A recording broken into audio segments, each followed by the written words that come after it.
Hi guys, it's Hannah here. Today I'll be breaking down the Hudayriyat Golf Estates in Hudayriyat Island, a project that I've been super passionate about and been pushing for over a year and a half. I've advised clients to spend millions here and we've already calculated profits of over 15% in less than 12 months. It really is that amazing.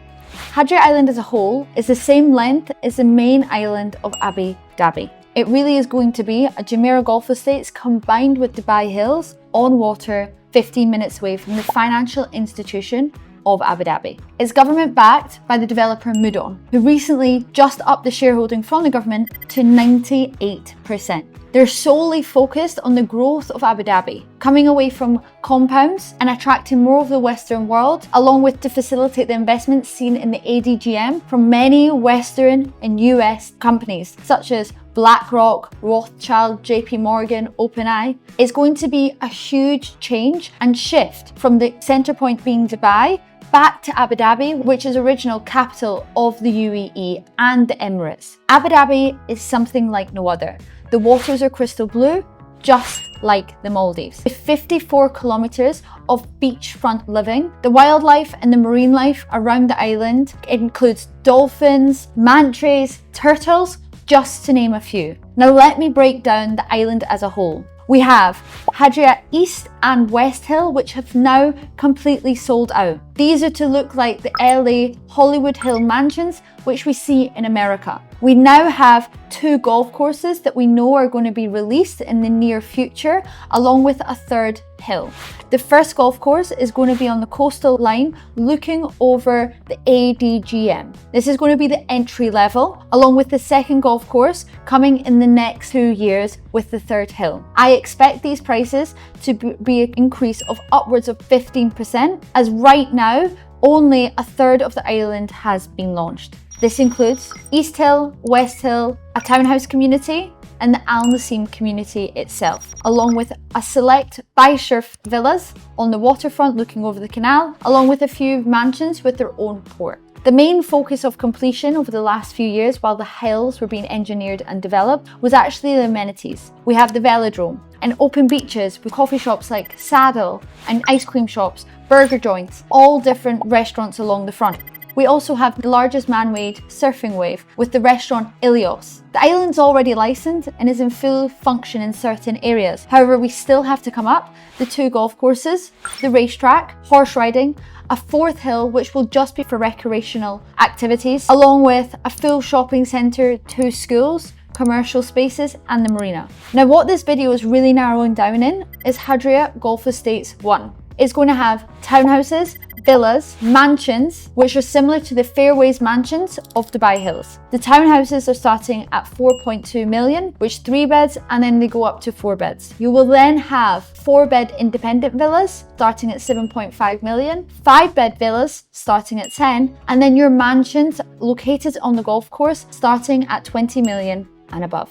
The beauty of this project is for the first time, clients are getting to choose both golf course and seafront living in one combined project. 3 beds start at 3,500 at 4.2 million. The 4 beds start at 4,000 square foot at 4.8 million. The 4-bed villa starts between 3,900 and 5,000 square foot, starting at 7.5 million, and the 5-bed starts at 5,500 and the starting price of 11 to 12 million. The mansions, we will find the exact information tonight on launch. Now, I've done a full breakdown of a comparable golf course communities currently transacting in Dubai. Now, I'm going to give you a bit of the logic on why I chose these communities. There's multiple communities in Dubai. Combined the statistics of Jumeirah Golf Estates and Dubai Hills, Jumeirah Golf Estates has 2 golf courses like Hudayriyat Island, and Dubai Hills is a newer golf course range. They have similar sized properties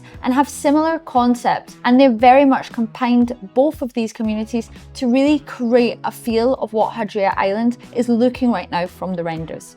A lot of people will say, well, it's hard to compare because this is one of the only seafront golf course communities in the full of the UAE. And yes, you are correct. We've only got Yas links, and villas there are transacting at around 2,500 upwards. However, they don't have the same amenities and communities which Hudayriyat is going to give for families that live on the island. Therefore, I've made this graph to outline the investment opportunity of Hudayriyat Island Golf Estates specifically for the long-term future. The average price is 1,700. That's combining both townhouses and villas together. The average price of on-the-course properties, Fire and Earth in Jumeirah Golf Estates starts at 2,374, and the more premium of Sanctuary Falls at around 3,300. Off the golf course with no golf course views are around 1,950. When we look at Fairways villas on Dubai Hills, which are mansions, they start at around 4,500 square foot. I'm a very, very conservative advisor, and how I look at this investment is if we were to buy a 5-bed with either sea or golf course views at around 2,000 square foot, let's say, and it was to only rise to 2,400, you are going to be able to get a profit of around 400 dirhams times 5,000 square foot would equal 2 million dirhams. You might go, well, that's not very sexy, but it is. When you break down a payment plan of a 40-60, and for argument's sake, we buy the villa at 10 million, you have put only 4 million towards that property. That means a 2 million dirham profit on a very conservative rate of it only reaching 2,400 dirhams, a 400 difference, you're getting a 50% return on equity over 4 years. That means you would be looking at a 10% ROI per year if sold on handover at the cheapest price point on Jumeirah Golf Estates on a very attractive payment plan. If you are looking to invest in this current market, we need to be following the institutional investment. And that's exactly what me and my investors are doing currently in Abu Dhabi. BlackRock have just announced a 30 billion dirham deal of investment in the financial district and continuing to develop Abu Dhabi. We have OpenAI, we have JP Morgan, we have multiple institutional hedge funds and wealth moving their funds to the Middle East even during this geopolitical situation. And if I was an investor, and I am an investor, that is what I'm looking out for and following. I very much believe in Abu Dhabi right now, and I do think this is the most strategic play in the current market. Leveraging on a 5% installment payment plan on a villa and townhouse community where there was less than 50,000 units launched last year compared to Dubai's 200,000 really shows the demand for Abu Dhabi in the long-term growth. If you want more information on how to invest in these current times, opportunities in Abu Dhabi, or how to structure a portfolio that fits your requirements, please like, subscribe, and give a comment, as I do sometimes struggle. But thank you for watching.